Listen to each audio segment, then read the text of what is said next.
How are we doing, Kansas Jayhawks fans? This is your host, Nick Rondeau, bringing at you some Jayhawks Daily content, and we've got an interesting one today. We've been waiting for these type of moments, these games, for a long time. I appreciate everyone who's joined me along this journey. It's been over 2 months, and we have been fighting for this point in the season, which is very meaningful basketball. And obviously UNC was, obviously even Princeton was. All of this is meaningful basketball to determine what this team is. But we are talking Champions Classic, State Farm Champions Classic, that is, versus Duke, 9 p.m. Eastern on ESPN, but at Madison Square Garden, the mecca of basketball, they say. So it's the big one. It's the big one. And what else to say is there besides Duke, ranked 4th in the nation as of right now? I think that should be up there. They have the number 1 recruiting class in the entire nation playing on that court, and it shows with unbelievable performances already in some of their early on games that are not very competitive, but they're Division I teams, and they play basketball. Let's see what Duke did against them. That's kind of how it went. But they're an unbelievable team. So, yes, Champions Classic tonight, ESPN, Duke, 9 p.m. We're all tuning in. We know it. We're going to the starters. We're going to their team, and I tried to sugarcoat it. I really could. I tried to put it anyway, put a little zest on it for Kansas. Nope, Duke is loaded, top to bottom.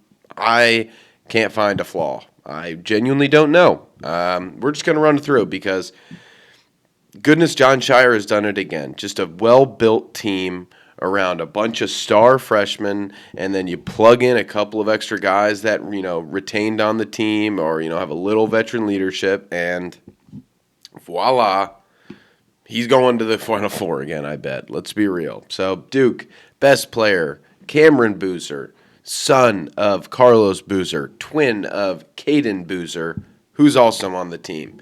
Cameron, the far better one. He's taller. He's the power forward. He'll be a top 3 pick. Who are going to be the other 2? I know A.J. DeBonsa is going to be one of them. I don't know who the third will be.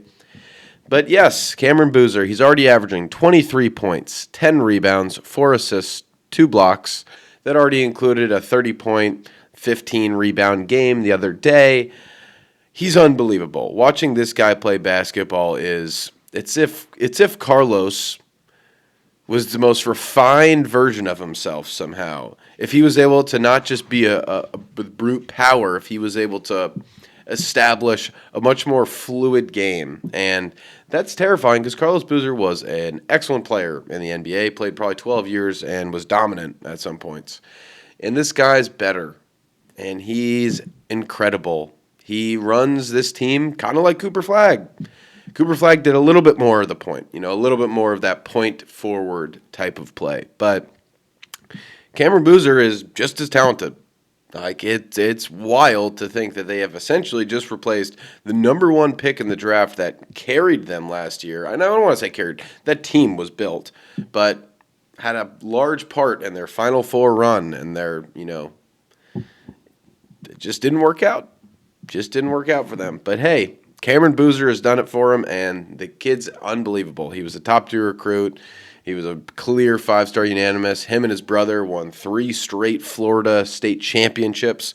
Florida, that's a pretty big state. That's impressive. And who do they have returning for them? Their second-best scorer, Isaiah Evans. And this is their sharpshooter. This is the guy last year that would take 9 threes in a game, hit 6 or 7 of them, and next thing you know, well, yeah, you're down 13 points because Isaiah Evans just hit 4 straight threes. That's how deep this team is. He was like a second or third guy off the bench for Duke last year. And he comes back, and he's unbelievable. And he even made his way in the starting lineup a couple times last year, and he's just an incredible shooter, an incredible player. It's exactly the guy they needed. Another huge returner they got. Patrick Ngongba, 6'11" center. He is exactly the center that Duke has had for years and years and years.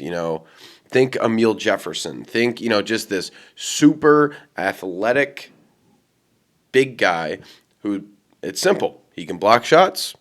He can, he can score in the paint. He's a big presence. He sets very hard screens. He gets a couple of offensive rebounds additionally a game. This is exactly the player that they need to complement all of this other talent that they have. And Patrick Ngongba comes back for another year for Duke, and just another incredible player. And he'll probably play another couple years, and you like to see that. You like to see the tenured play, the guys who stay 4 years, who really help establish the culture. Like I mentioned, Emile Jefferson. Keep these guys around, keep that veteran leadership. But in our terms, I don't like it because he's very good. He's a very crucial piece for them. But maybe get him into foul trouble. Maybe. We'll see. They got a lot of depth everywhere else. At center, they're not the deepest team. They'll play a lot of small ball, but when you got Cameron Boozer to play small ball with, it's pretty easy. So, whatever for them, I guess.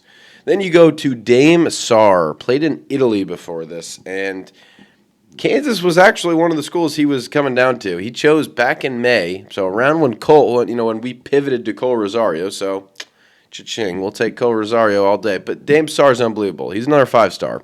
He's a great shooter. He's already shooting 50% on the year. 6'8", shooting guard. So shows you how much extra length he's got. He's an unbelievable defender. He's a very good defender. He's already getting 2 steals a game. Super athletic, super twitchy, great hands, and is going to be a difficult person to kind of get around for sure. And, he's intuitive around ball screens. He can kind of pick them off and really get through them quickly. We're hoping maybe he won't be ready for, a little bit of the Melvin Council experience, but who knows? Again, we're going through a lineup where the team's stacked, so that's just the bar. That is what it at. I just want to let you guys know kind of what we're going against. They're a bunch of great players. It's Duke. They're ranked 4th in the country, and that will only go up probably from this point on. They're a great team. They're going to take that ACC by storm. And we're continuing. Another great returner they got, Caleb Foster. He's a junior guard. They had him for the past couple of years. He's just a great point guard for them. Exact type of facilitator, but also, he can play off ball. Like I said, Boozer likes to do a little bit of the point forward kind of play. They also got his brother Caden, who's another guard, and Caleb is exactly the player that they can have off ball. They can have him bring it up because he's an excellent shooter, 6 of 12 on the year shooting from 3, so not a high volume, but he's catch and shoot, and 50% of the time that's going in. Less of I would say a pull-up game, but still an excellent player. He does literally everything that a John Shire team needs. He builds a point guard that can help out their team no matter what. And Caleb Foster is an excellent version of that. Good distributor. So on to Caden. A little bit shorter than his brother. He's about 6'4". He's a guard. He's a 4-star, actually. So, you see the drop-off. No, obviously not. He's incredibly talented. But, yes, he's listed as a 4-star. He's a crazy good passer. And, obviously you can see some of his tape from high school, and you're like, well, he's passing to his brother, who's the best player in the country. Not named Darren Peterson. But still, some of these are just very clean looks. They're fast. They're skipping. He knows exactly the right pass to make. And it makes it difficult because this guy comes off the bench, and he really helps out. And they got a lot of great talented depth. He just does it all. He's a very good defender, like I said, and he's a good cutter. Watch him. Him and his brother have that type of connection. Brother has a post, 2-man game, right behind cutter to the basket. That's twin identics. It's freaky stuff. You can't mess with that. It's difficult, but. Going on to some of the last couple players, not that they're not still 5-stars, because Nicholas Kamenia still is a 5-star, 6'8", small forward, great passer. That's kind of what I've seen from him. He kind of can do it all, but he's an excellent passer. High intelligence player. Kind of slows the game down a little bit, but he doesn't get sped up. He knows exactly what he kind of wants to produce at that moment. And last guy we'll say is Malik Brown. He plays 9 deep. He plays 9 deep, John Shire. And Malik Brown's going to be another good player. He's a senior. He's their oldest player. Played 2 years at Syracuse, then the last 2 years here at Duke. And He's a do-it-all, help out the team, veteran leadership. They're 10 deep because they've got high scoring talent at the beginning, and everyone else can contribute. So it's going to be tough to take him. It's definitely going to be tough to take him. So who's going to take him? Who's going to be our star player? It's no star player. It's definitely no star player. It's a team. This is going to be a team effort. This is going to be, we need at least 4 guys in double digits. That's a guarantee.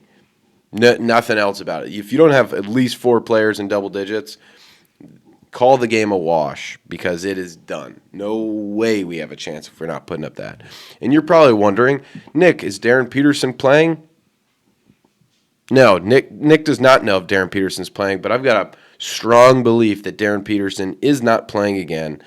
He's taking it safe. He's waiting for the time to come. Maybe he's waiting for UConn. Mark it on the schedule. Fellow YouTuber Darren Peterson, mark it on the schedule. Come back for UConn. Maybe focus on that. We want you at your strongest. If it's not today, if it's not against Duke, we don't care. We just need you at some point in the season to help out this team because this team is a good team. That's all they are. They're a good team. They would put up a fine effort in the Big 12. They would put up a fine effort. They might even crack the tournament. But with you, Darren Peterson, we are a great team. We are a national title contender. And that's a lot to be putting on an 18-year-old freshman. It's a lot to be putting on a 19-year-old who's joining the NBA and going to be the star of any franchise. You got to show up day in and day out and play the best ball you got. So Darren Peterson, just show up at some point, please. But on to the rest. Who's going to step up? And we've got to address. I think Floyd Badunga is going to have another good game. I think if he doesn't get into foul trouble, which that's a big if, who knows with Flory, he could have a very good game. Like I said, Patrick's a solid, beefy guy down in the paint. He's tough to move. Flory tends to be able to move people, but he's also got a little bit of a finesse game. He's not just, he likes to seal the area, but he tosses up a hook. If he can get Patrick in foul trouble rather than him, they're going to have to go small ball. Then you got Boozer on him. Get him in foul trouble is much more important. So I like pounding the paint. I definitely do. They're a high defensive team. They're not going to let us in the paint. They're not going to let us drive too well. You know who's going to have a big game? Melvin Council. He's going to have a huge game today. He's going to have to dribble drive past every single last-ditch attempt to try to, steal that ball from him because they will. John Shire, they're hard-nosed on defense, try to poke that ball away, but anything less is they don't let the ball by you. So they keep the ball in front of them. Melvin Council's got to have a huge day. I'm very excited to see how he's going to perform. He's kind of underperformed offensively this entire year. It's time to see him really step into his own, really establish himself as that dog on this team that, really helps out more than just the floater gang. And I really do think if anything has gone well for him, it's the fact that he has not established the three-point ball. And you're probably saying, Nick, that's ridiculous. Why would not being good at threes be a good thing? I think they're going to play maybe a little extra drop coverage, kind of like last year what Kentucky did against DeJuan Harris. And I'm not saying Melvin Council is like DeJuan Harris. They're similar in, the type of game that they play. But do we not remember they played such drop coverage that DeJuan started making threes. He was 5 for 6 from 3 in that game or something like that. He was incredible. And I'm not saying that's what's going to happen to Melvin Council. What I'm going to say is they're going to maybe overcompensate. They'll play big drop coverage, not letting him by, and maybe one of them goes in. But more than that, it establishes him to come up again. And if not, I love his speed. I'll take his speed against anybody's. Even in drop coverage, I think he can redirect it in a way where he's flying right and the next thing he's left, and that defender has completely lost him. So he's an excellent player. We're going to need him to have a lot of those floaters today, quite a bit. They're going to have to go in this time too, Melvin. And I think, Madison Square Garden, what better time than a guy like him to have a big game? He's familiar to the area. So let's see him play big. And Trey White, keep stepping it up. It's going to be that type of big three area that we're going to need to see. Trey White is people are just kind of writing him off. They're like, well, he played 3 years at 3 big programs and was a starter for a bunch of them. Is he really a good player, or is he just, kind of an average player who played for? No, he's a good player. He's a great he's a good 3-point shooter. He does everything. He's a hard rebounder. He's a good defender. He does everything very well. He's an excellent player to have on the team. Does he have star player potential? Maybe. I'm not going to rule that out. I think he's got a lot of potential, and I'd like to see in a game like this, at the mecca of basketball, have a game, Trey White. Have a game. Who are they going to put on you? I don't know. You're Trey White. You're going to have a game. So I'm excited about his kind of performance today. And Cole Rosario, it's a lot to ask. It is a lot to ask from that freshman reclassifying to come up in this game and to go put up 15-plus points. That's a lot. We're going to ask it from him because that's what we need. That is what Bill needs. And he has been balling. He has been playing his ass off. He dribbled inside the three-point arc. That's right. I remember. He did it. He's attacking the rim. Not very much with the ball, but on the offensive glass. That's exactly what we want him to do. Maybe that's what John Stark's going to do. This guy doesn't dribble in. Maybe, he's been watching my pod. He knows Cole Rosario likes to stay on the three-point line. No. Now he's going to dribble drive. And then he's going to find his next shooter. Then he's going to put the ball up. Then Flory's going to get it off the glass. This team, they're continuous. They don't give up. They don't quit. They work hard. They all love each other. They've got a big bond for each other, and that's exciting because that's when you have your best seasons, when everyone's playing for one another. That switch defender, no one's giving up on each other. No one's quitting.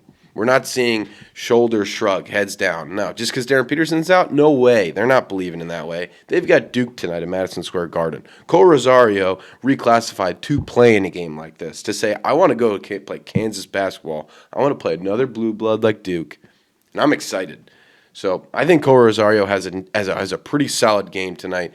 Keep helping us on the offensive glass. Got a couple of cheap ones, we like to call those, but just get us extra possessions at the very least. And besides that, I call in anyone. Step up. Paul and Bia, when you get called up, don't foul. Step up. Don't let up any points. Maybe get a couple of points. Samis, when you get called in, play excellent defense. Maybe hit a three. Maybe hit a big poster dunk like you already have. Jaden Dawson, 3 threes. 3 threes. That's what we need from you, Jaden. That means you are 1 point shy after that to get to that double digits that we need you at. I really do. I love this team. I think there's a lot of potential on this team. Elmarco Jackson, step up, fix the offensive game, just be a tough defender. Poke some steals away. Maybe they're going to be careless with the ball. This team doesn't have Darren Peterson tonight. We're going to take him. We're Duke. We're top 5. We're in Madison Square Garden. This is our house. Yeah, I don't think so. Come in, play strong. Elmarco, take that ball from him. Play your butts off. Just excited to see how this guy's play. And Bryson Tiller speaks for itself. You had a rough first start. We won the game. Go put the whole world on notice, Bryson Tiller. Lock up Cam Boozer. Lock him up and put up 20. That's what I'm looking for. You can put the whole world on notice. Say, you know what, Kansas? Yeah, maybe I am a one and done for you guys. But it's going to be a great one. It's going to be a one where you remember that game against Duke at Madison Square Garden when I put up 20 and I locked down Cameron Boozer? Maybe. Might be, because it's the mecca of basketball. It's Madison Square Garden. It's a blue blood battle. I'm excited. 9 p.m. Let's go. Can't wait. But our prediction, we have to get to it. You thought I'd forget. I have them beating us. And this is the first time I will probably ever have this. But it is just too difficult to tell this team right now. And that's why I said I am not happy. I'm not happy. Maybe this is just bulletin board fire for them. But 74-63, I think Duke's too talented. They're too ready at this early on point in the year. Unfortunate enough. But I just want to see fight. Make it closer than that. Fight your butts off. Honestly, just play hard-nosed basketball. Great defense. Defense wins championships. Let's see what we can do. But thank you guys so much for tuning in. Very much appreciate it. Tune into the game tonight. Obviously, we are. It's ESPN. It's great. YouTube TV, they're back. Everything's going for us. But I appreciate so much you guys following along in the journey. Like, comment, subscribe. Let me know what your score predictions are. Let me know what you think. Am I so far off? Am I crazy to think that we lose to Duke? Who knows? But thank you guys again so much, and let's go Jayhawks tonight. Rock chalk.